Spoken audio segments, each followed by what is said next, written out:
Hello tout le monde, bienvenue dans cette nouvelle vidéo, je suis ravi de vous retrouver pour vous dévoiler enfin mon top de mes films de l'année 2021 préférés, et c'est ce qu'on va voir aujourd'hui dans les films du vendredi, Top Film 2021.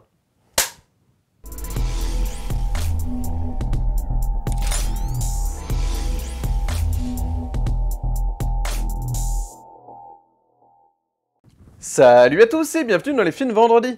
Aujourd'hui, j'ai l'immense plaisir de vous dévoiler enfin mon top de mes films de l'année 2021 préférés, en précisant qu'il s'agit des films sortis en France au cinéma en 2021, ainsi que sur la plateforme Netflix.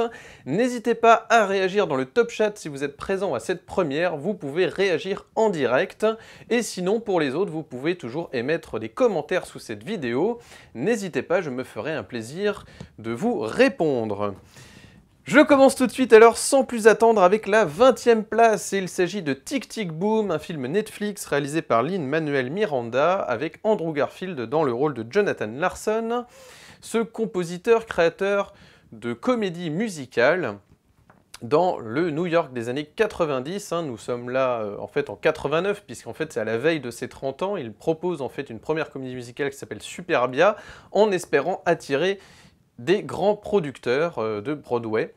Il a des amis pour le soutenir, des amis qui ont une vie bien rangée, qui travaillent, notamment un ami dans une agence de publicité, et comme justement Jonathan Larson a du mal à vivre de son art, il va bien falloir accepter un travail de bureau à un moment donné, donc il va évidemment être sollicité par rapport à ses compétences artistiques dans une agence de publicité, mais lui espère vivre de son art, vivre de ses créations de comédie musicale, chose qu'il va petit à petit réussir à accomplir, mais je n'en dis pas plus. Il s'agit d'un biopic sur la vie de ce jeune créateur dans les années 90 qui a proposé notamment parmi ses pièces les plus connues, il s'agit de Rent en 96, et puis après donc malheureusement ce jeune homme va s'éteindre à l'âge de 35 ans, donc vous voyez un destin tragique pour ce jeune homme déterminé à accomplir de grandes choses dans le milieu du spectacle.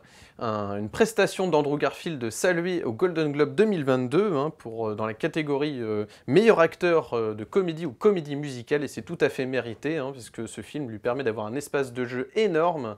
Donc c'est vraiment une très belle œuvre que j'aurai plaisir à revoir, Tic Tic Boom, et notamment pour ses numéros musicaux. Alors j'étais pas tout à fait, au début j'étais un petit peu sceptique parce que je me disais c'est quoi cette voix nasillarde un peu à la Weird Al Yankovic, pour ceux qui connaissent, cet humoriste américain qui fait des parodies un peu de musique comme ça, populaire, un peu rappée de façon nasillarde. Donc ça me rappelait un peu cet humoriste, alors j'avais un peu de mal, et finalement après j'ai compris qu'il y avait ce calque entre justement cette façon de chanter et l'autodérision du personnage qui lui-même essaie de percer dans le milieu artistique. Donc voilà, je trouvais que ça participait finalement, les numéros musicaux participaient finalement à la compréhension de l'identité, de la personnalité de Jonathan Larson. Donc voilà, et puis il y a quand même des numéros musicaux qui sortent du lot, donc ça vaut tout à fait le coup. Donc je vous recommande Tic Tic Boom sur Netflix. Je passe maintenant à la 19e place, et il s'agit de Mandibule de Quentin Dupieux. Et oui, une comédie dans ce classement, mais parce que pour moi, voilà, ce n'est pas juste une comédie décalée, bouffonne, comme on pourrait croire, c'est vraiment du cinéma, du pur cinéma, puisque Quentin Dupieux, véritable plasticien de l'image, nous raconte l'histoire certes de ces deux losers qui vont apprivoiser une mouche pour tenter de devenir riche. C'est assez absurde, mais justement c'est tout le talent de Quentin Dupieux, nous intéresser à des histoires totalement absurdes, décalées, barrées, un palmacho movie avant d'être un film de Quentin Dupieux, évidemment, ça va vous sauter aux yeux. Mais si vous avez aimé quand même le travail de Quentin Dupieux, notamment au niveau de l'image, que ce soit sur Rubber, Réalité ou Le Dain, vous aimerez ce nouveau film, j'en suis persuadé. Écoutez, moi, Quentin Dupieux, qui est son propre chef opérateur, je souligne tout à fait sa démarche, sa rigueur dans sa façon de réaliser ses films. Ces cadrages sont de toute beauté, une image avec des couleurs acidulées, pastel, qui est un pur bonheur, donc on a envie de retourner voir Mandibule avec grand plaisir, et ce sera mon cas, c'est pour ça que je l'ai mis dans ce classement.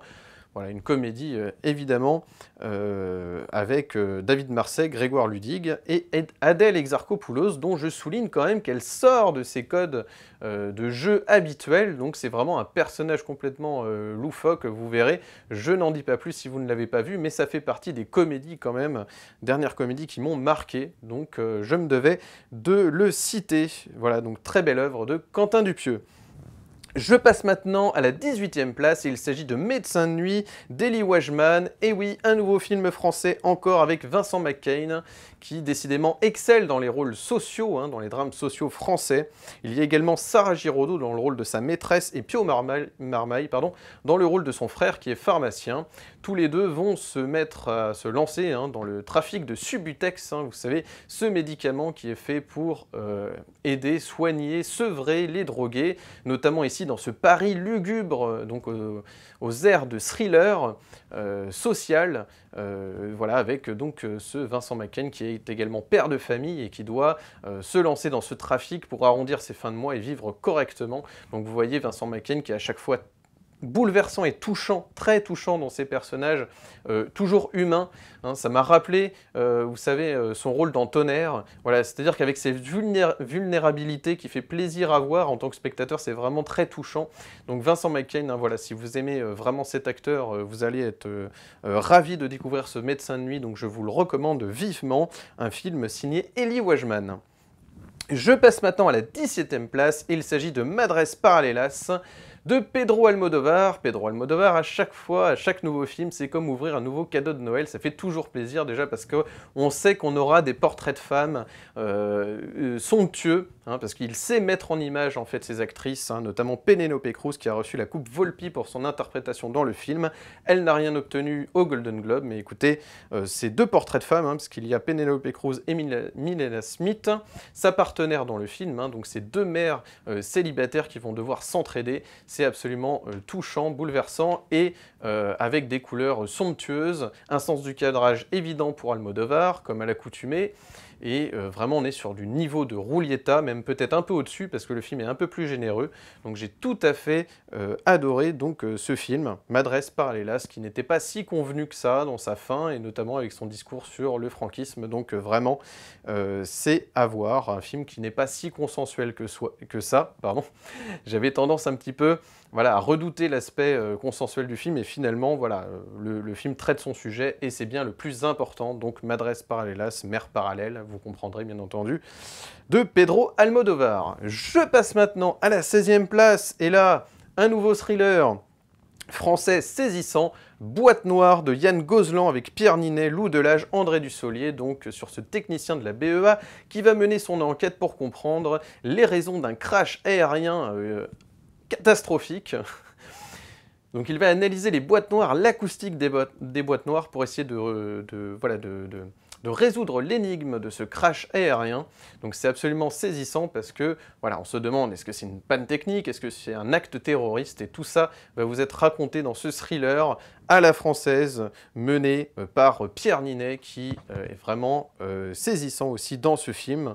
Je vais la faire plutôt courte sur ce film, mais il y a un degré de réalisme aussi assez fort. Alors certains trouveront la fin un petit peu what the fuck, comme je disais dans ma critique, et vraiment c'est tout à fait crédible, parce que Yann Gozlan a cette capacité à nous faire entrer, à nous faire accepter la véracité de ces scènes en fait. Donc vraiment une très belle pièce aussi française de cette année.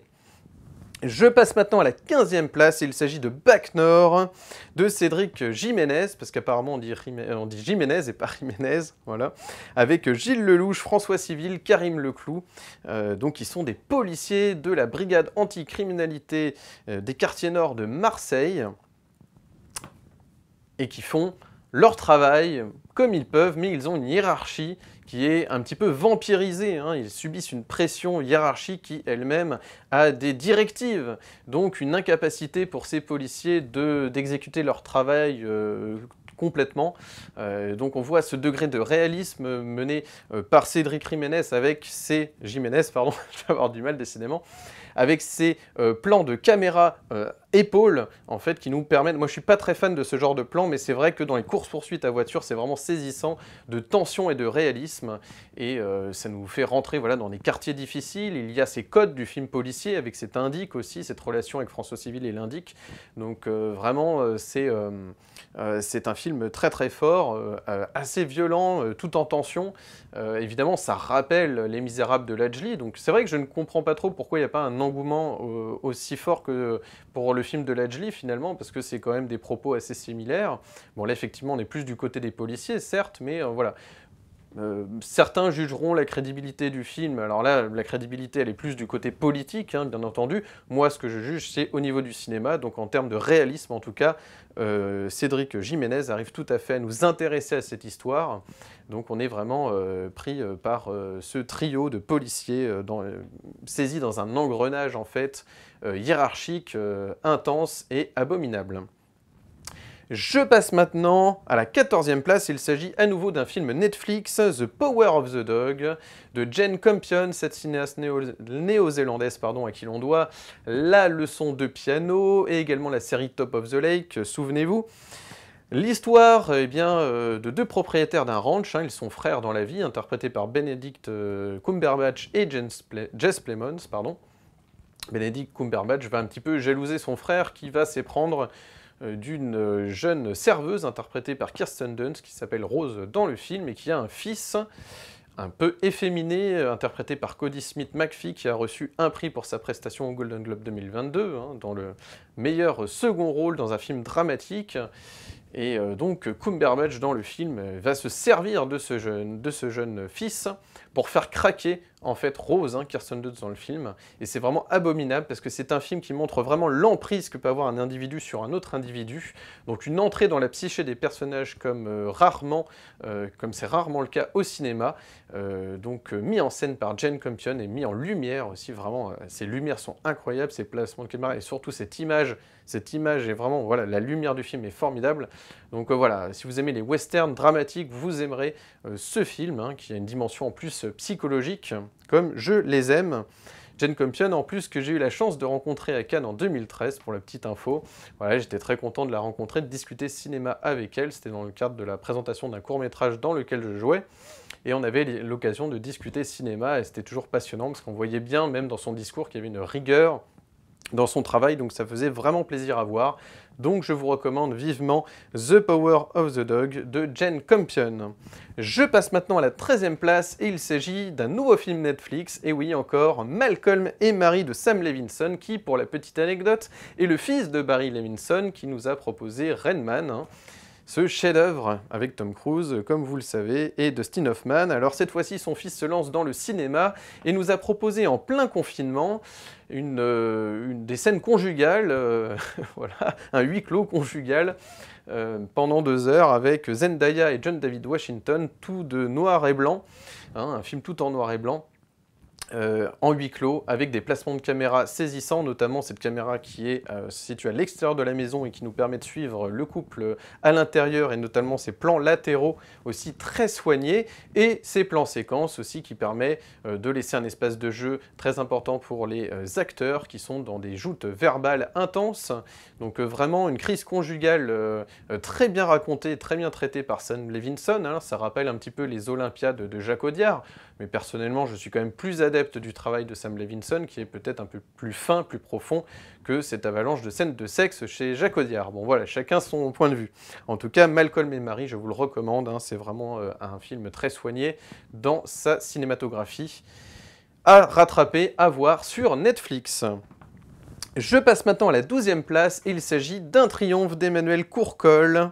Alors là aussi, un très beau film sur l'univers carcéral et le milieu du théâtre, avec Cadmerade, qui est cet acteur raté un petit peu, enfin qui galère en tout cas, qui va devenir metteur en scène dans une prison, hein. En fait, il va mettre en scène des détenus qui vont répéter En attendant Godot de Samuel Beckett. Donc vous voyez, c'est assez fou.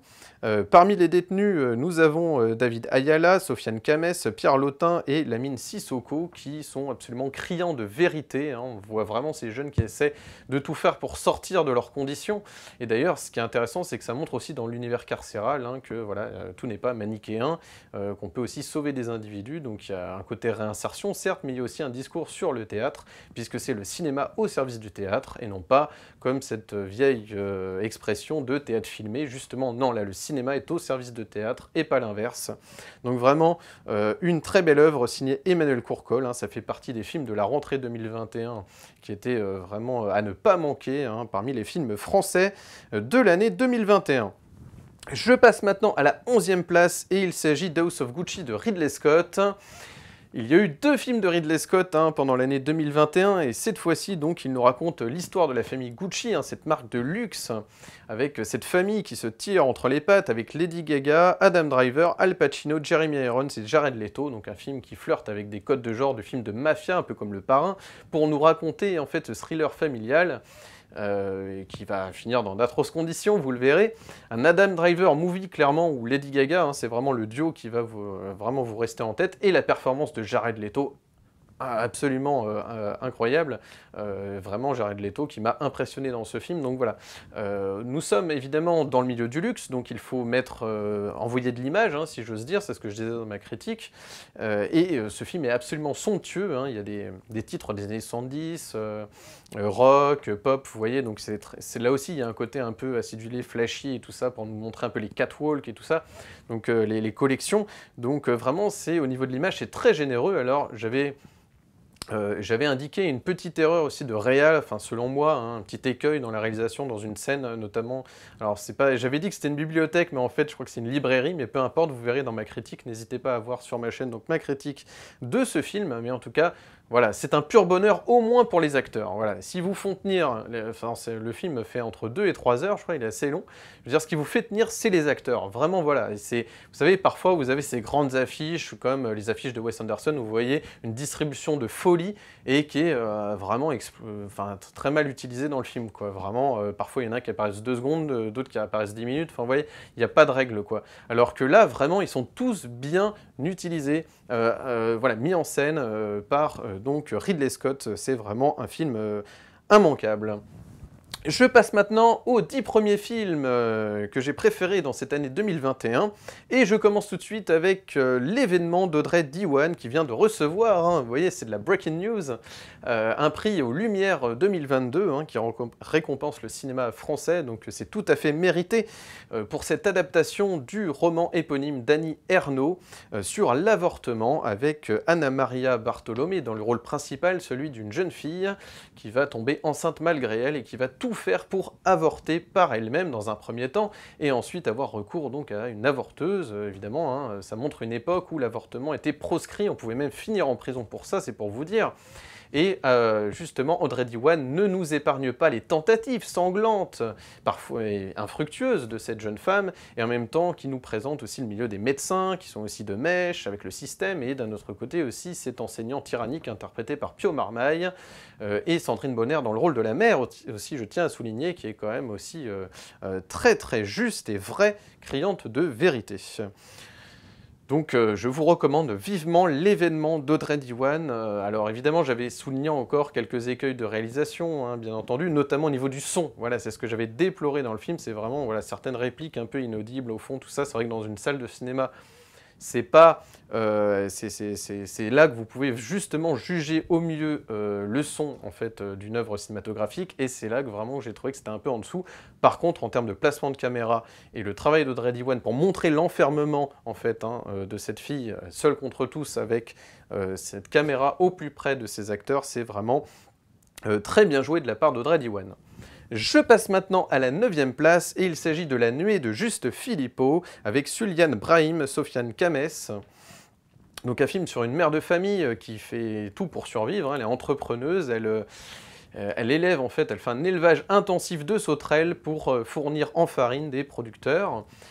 Donc voilà, il y a un côté, elle fait sa propre agriculture, hein, si vous voulez, voilà, et donc c'est assez terrible, hein, parce qu'il y a une dimension sociale, mais en même temps c'est un film horrifique, hein, il a été salué par la critique et par le public au Festival de Gérardmer en 2021, donc.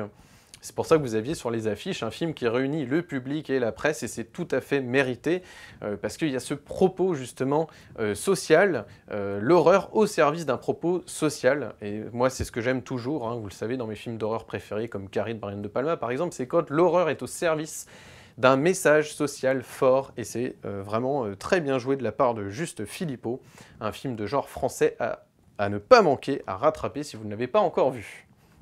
Je passe maintenant à la 8e place, et il s'agit de The Father de Florian Zeller qui adapte sa propre pièce avec Anthony Hopkins dans le rôle de cet homme de 80 ans qui va commencer à perdre la tête, hein. Évidemment ça parle de la vieillesse, hein, un film sur la vieillesse et la perte de mémoire Alzheimer pour cet Anthony Hopkins, hein, qui a reçu un prix au BAFTA et également aux Oscars, hein, vraiment au BAFTA 2021 et Oscar 2021, ce film a été salué et c'est tout à fait mérité, notamment pour cette capacité qu'a Florian Zeller à mettre en scène en fait eh bien, la perte de mémoire, hein, c'est-à-dire que le spectateur aussi se pose les mêmes questions que le personnage principal, c'est-à-dire qui entre dans la pièce, on ne sait pas, qui entre dans le champ, quel est le personnage, voilà, on n'arrive plus à l'identifier, qu'est-ce qui est vrai, qu'est-ce qui est faux, on n'arrive plus à dissocier, parce que Florian Zeller arrive à nous perdre nous-mêmes dans son récit, et c'est très très bien joué de sa part.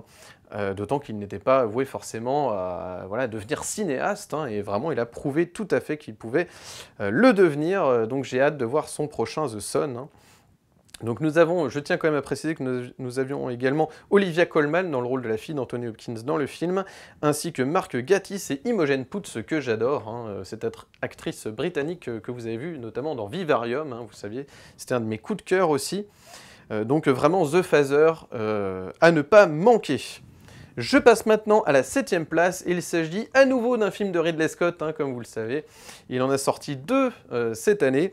Écoutez, Le Dernier Duel, voilà, avec Matt Damon, Adam Driver, Jodie Comer pour cette histoire de viol. À l'époque médiévale, la prouesse du film étant évidemment de nous présenter en tant que spectateur les différents points de vue des différents personnages dans une même scène, dans un même événement. Vous pourrez assister aux différences de points de vue, c'est très intéressant, d'autant qu'il y a cette dimension judiciaire évidemment qui fait écho eh bien, aux affaires de mœurs d'aujourd'hui, très difficile eh bien, à prouver et à résoudre. Donc vraiment voilà, un film qui est tout à fait calibré pour Ridley Scott, puisqu'il y a des scènes de combat, et notamment ce fameux dernier duel qui va départager eh bien, Matt Damon et Adam Driver. Ridley Scott qui est habitué aux films épiques, hein, comme Gladiator ou Kingdom of Heaven, donc il était tout à fait calibré pour mettre en scène cette histoire sanglante. Donc vraiment, c'est une sacrée prouesse, j'ai beaucoup aimé ce film et j'aurai plaisir à le revoir. Je passe maintenant à la 6e place, et là on est de nouveau dans les comédies musicales. Écoutez, c'est pas un genre pourtant qui m'excite le plus, hein, mais écoutez, c'est vrai qu'il y a eu de très belles pépites, hein, donc je tiens à le souligner. West Side Story de Steven Spielberg qui reprend le film de Robert Wise de 61 et plus précisément le livret d'Arthur Lawrence, pardon. Je fais une petite rectification, c'est vrai qu'on a tendance à s'oublier, mais il y a une première version cinématographique en 61, mais Spielberg reprend le livret d'Arthur Lawrence, donc de la comédie musicale, avec Ansel Elgort, Rachel Zegler et Ariana DeBose qui ont été salués aussi pour leurs prestations. Et c'est tout à fait mérité.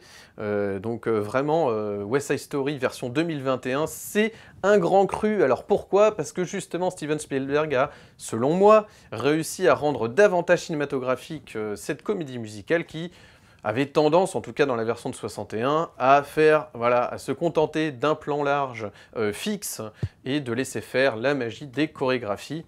Écoutez, moi je trouve que Spielberg a eu l'intelligence justement de se servir des séquences de danse, comme s'il s'agissait de scènes d'action en fait, hein, justement en racontant, ça racontait beaucoup des personnages, justement la manière dont il filmait les séquences de danse, hein, où la caméra est au plus proche des acteurs, et avec ce découpage qui est assez clipesque, permettait d'apprécier la psychologie des personnages, donc c'était très bien fait à ce niveau-là, vraiment c'est un pur bonheur. Alors c'est vrai qu'après coup, depuis la sortie du film et depuis ma vidéo, c'est vrai que je me suis dit quand même, peut-être que la fin, dans le film d'origine, de 61, était peut-être meilleure, supérieure, plus tragique, plus émouvante. Mais cela dit, ça reste quand même, le West Side Story 2021 de Steven Spielberg reste quand même pour moi bien au-dessus. En termes de cinématographie, c'est vraiment très bien joué en termes de découpage, il y a vraiment une rigueur chez Spielberg encore aujourd'hui, ça fait plaisir de le voir toujours aussi rigoureux sur ses films, d'autant qu'il n'a pas toujours fait des remakes formidables, comme La Guerre des Mondes a été plutôt efficace certes, mais pas autant que la version de 61. Pardon, que la version de La Guerre des Mondes, je crois que c'était dans les années 50, autant pour moi. Mais voilà, en tout cas, dans les remakes de Spielberg, s'il y en a bien un à retenir, c'est bien celui de West Side Story. Vraiment un pur bonheur, n'hésitez pas à voir ou redécouvrir cette histoire. Signé Steven Spielberg. Je passe maintenant à la 5e place, et là, encore une fois, une comédie musicale. Alors, vous vous rendez compte, voilà, c'est le palmarès des comédies musicales. Signé Léos Carax, Annette, avec Adam Driver, Marion Cotillard, Simon Helberg, avec cet artiste de stand-up, ce comédien de stand-up interprété par Adam Driver, qui va, dans un premier temps, séduire son public, et son public va se retourner contre lui, il va avoir des accusations par rapport à sa romance avec donc Marion Cotillard, donc ils vont mettre au monde en fait cette Annette, et donc ils vont avoir un espoir, tout ça, sur cet enfant qu'ils vont finalement faire travailler. Donc là aussi, il y a un discours sur peut-être les influenceurs d'aujourd'hui, ce que je disais dans ma critique, c'est intéressant. Matérialisé d'ailleurs cette Annette par cette poupée articulée qui a été fabriquée par des artisans, un duo d'artisans créateurs de marionnettes. J'avais vu un reportage sur France Télévisions justement à ce sujet qui était formidable, très intéressant. Donc voilà, il y a vraiment aussi là une envie artisanale de fabriquer et poétique avec ce personnage de Baby Annette.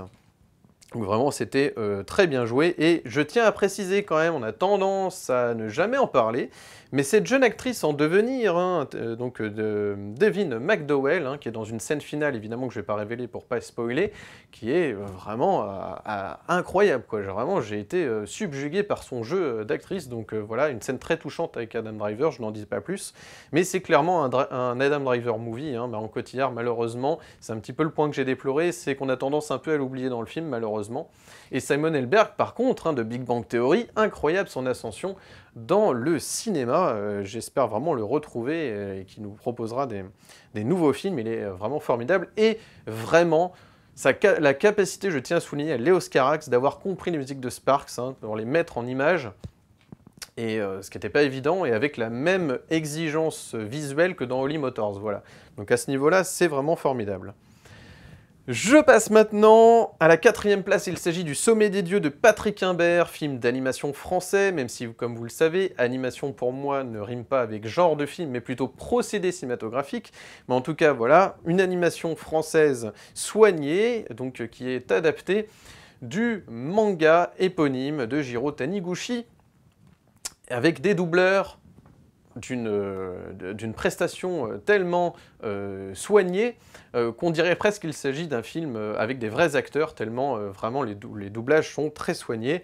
Donc l'histoire de ce journaliste reporter qui va suivre les traces d'un alpiniste, il va se retrouver à gravir avec lui le mont de l'Everest, vraiment, donc c'est vraiment saisissant parce que le travail sur le son vous permet, malgré le côté très plat de l'animation, parce que c'est pas de la 3D justement, vous permet de ressentir quand même toute la pression, le stress, même peut-être parfois le fait d'avoir froid comme ça, vous le ressentez dans la salle de cinéma, alors que il s'agit quand même d'un film en 2D, quoi, d'animation 2D, quoi. Donc c'est très bien joué de la part de Patrick Imbert, il y a une animation à la française qui se développe. En plus, c'est assez inspiré de la Japanimation, mais à la française, donc c'est intéressant aussi au niveau visuel, il y a quelque chose de novateur et de singulier dans sa proposition à Patrick Imbert, donc je tiens à souligner vraiment son travail qui m'a beaucoup intéressé.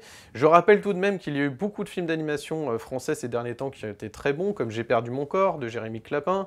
Nous avons eu également Avril et le monde truqué, Ernest et Célestine, Le grand et méchant renard. Voilà, donc pour ne citer que, bien entendu. Pour rappeler quand même qu'il n'y a pas que les grands studios, genre Disney, Pixar, Sony Pictures Animation, même si Sony Pictures Animation actuellement est très intéressant, mais je tiens à rappeler tout de même qu'il y a une animation à la française à suivre, donc n'hésitez pas à voir Le Sommet des Dieux de Patrick Imbert.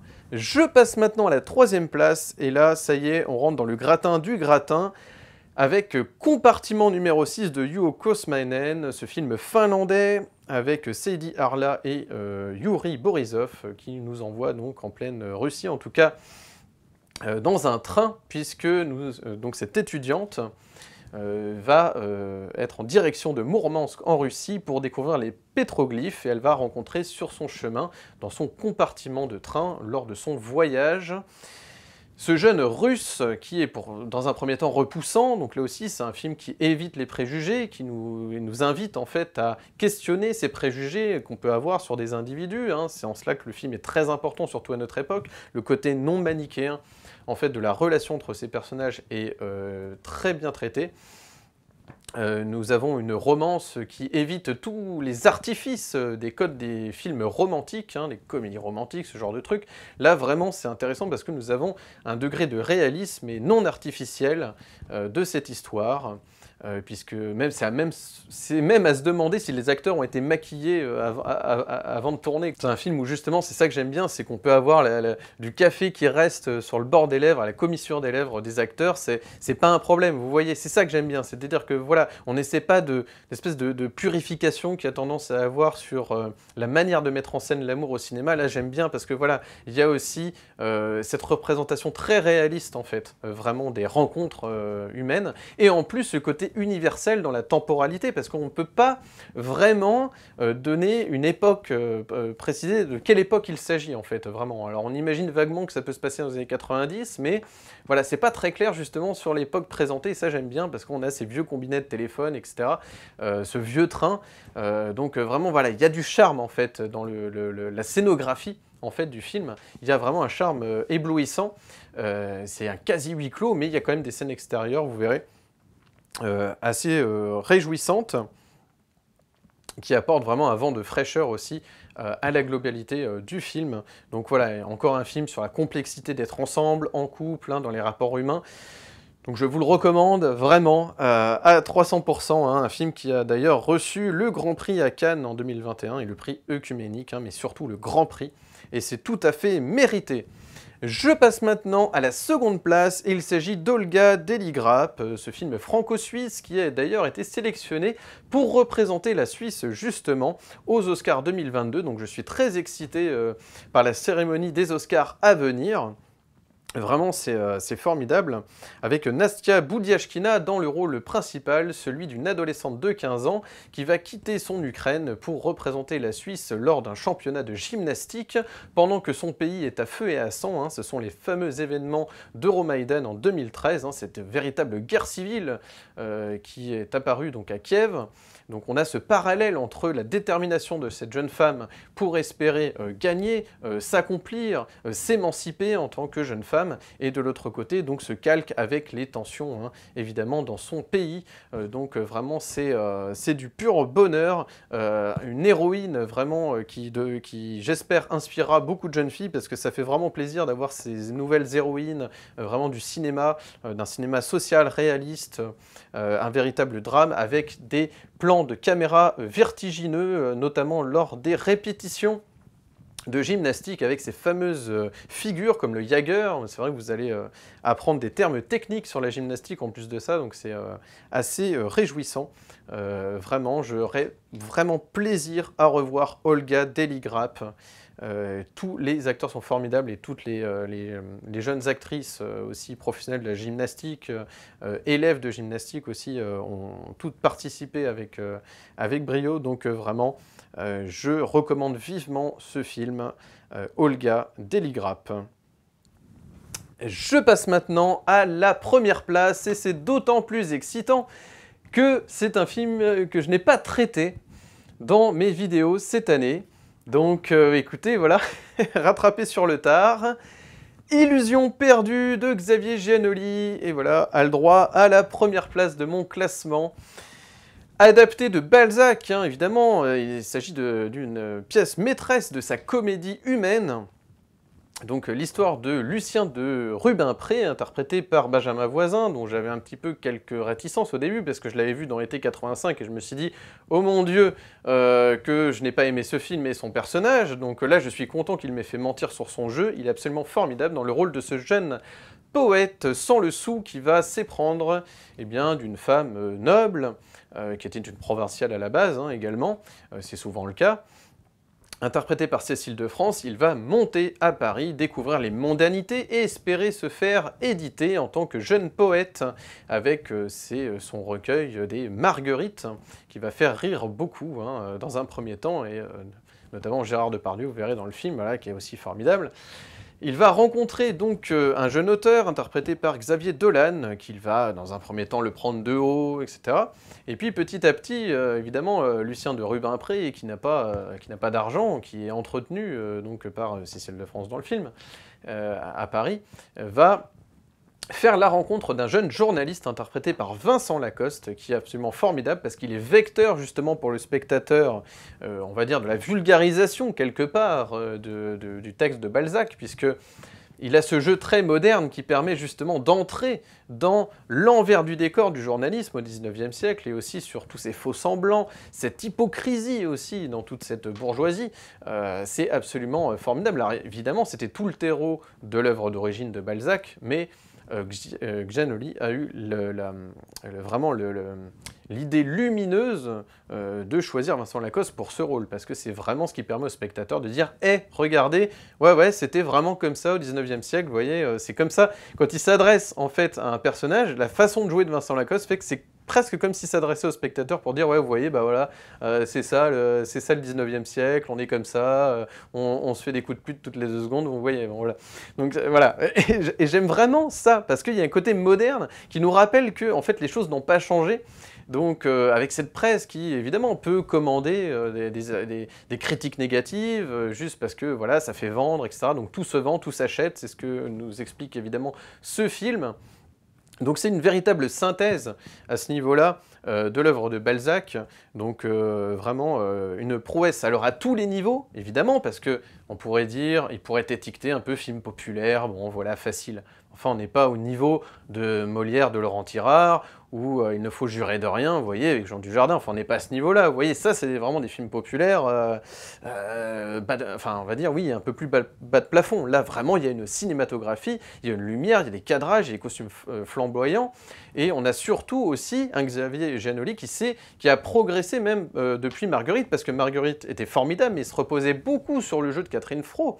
Et lui, finalement, en termes d'image, bon, la cinématographie était un peu plus floue. Enfin, moi, je me souviens des effets de flou de Marguerite, ça m'avait pas... Voilà, ça m'a fait un peu tiquer.